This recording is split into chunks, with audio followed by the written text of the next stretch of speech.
Welcome, dear viewers, friends in Christ, to yet another program of ours, Sacred Words and Sounds.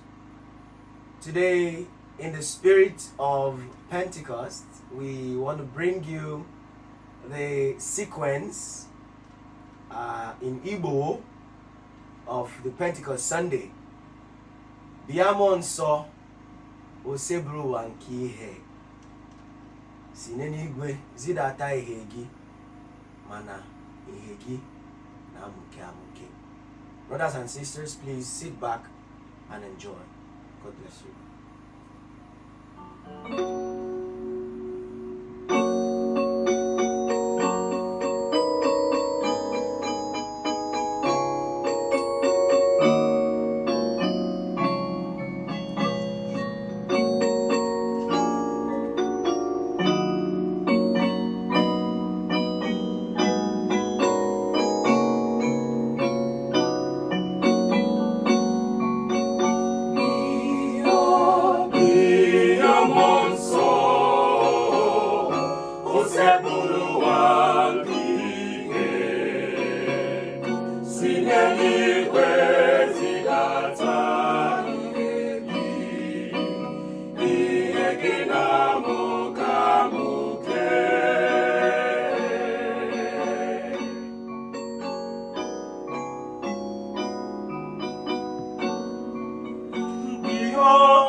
n'eluigwe zidata ihe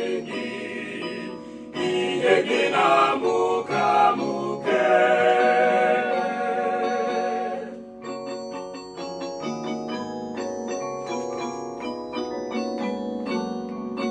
Biko sachapụ ọtụtụ njọ anyị, gbasa mmiri n'obi kpọrọ nkụ, gwọọ ọrịa anyị gaa. Ihe mmụọ nsọ o sebụrụ ụwa ihe, si n'eluigwe zidata ihe gị na-amụke amụke.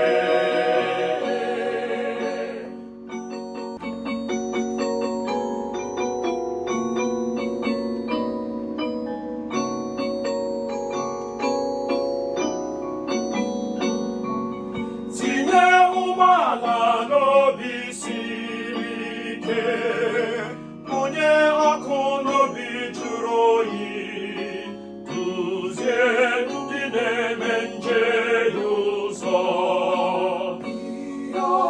Ihe mmụọ nsọ o sebụrụ ụwa ihe, si n'eluigwe zidata ihe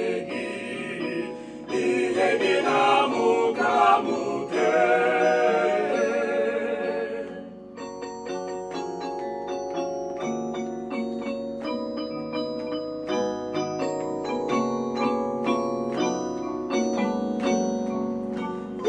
Ndị kwerenụ, ndị chekwubere na gị, ndị na-efe gị, onyinye ọsa gị dị nsọ.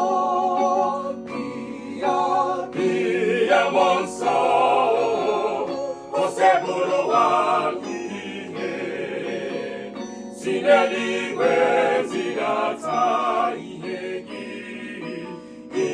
gị na-amụke amụke.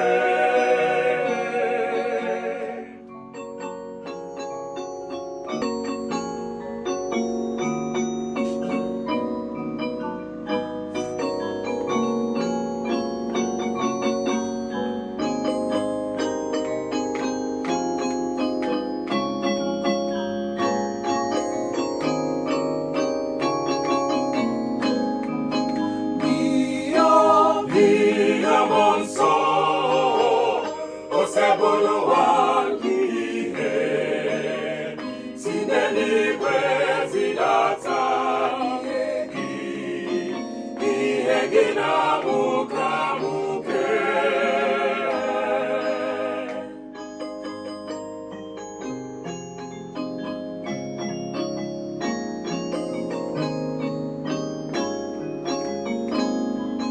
Isi njedebe nyere nzọpụta n'ụfọdụ ezi omume, n'anya ṅụrị ebebe. Amen.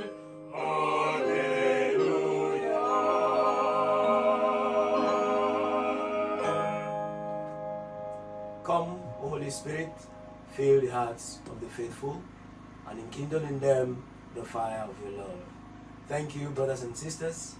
Please subscribe, please like, please share.